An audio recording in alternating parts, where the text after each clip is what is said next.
Hello. Now, one question I'm often asked is, what's the best way to improve my pronunciation?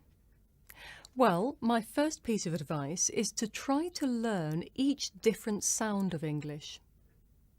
And in order to learn each different sound of English, it's very helpful to learn each different symbol that represents these sounds of English. Why do we need different symbols? Why do we need different symbols? I hear you ask. Well, in writing English we use 26 letters of the alphabet. But there are more than 26 sounds in English. In fact, there are over 40 sounds in English, and it's not very easy to show these using only the letters of the English alphabet. So there's a system which uses a group of symbols.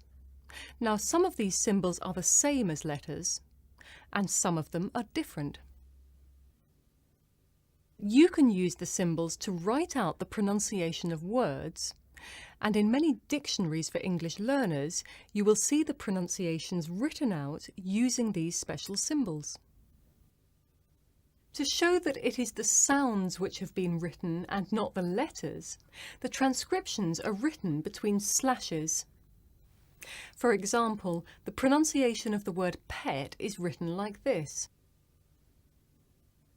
In this example, the sound symbols look exactly the same as the letters.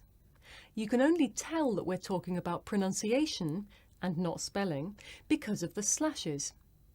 However, some words look very different when you see their pronunciation. Look at this one. Have you got any idea what that is? It's the word knowledge. And as you can see, it's very different from the spelling. So this is why it's very useful to learn the symbols. You can't always match the letters of a word to the sounds of that word. So if you want to improve your English pronunciation, you should learn the different sounds. And if you want to learn the different sounds, you should learn the symbols. If you know the symbols and the sounds, you'll be able to use many dictionaries to find the pronunciation of any word in English.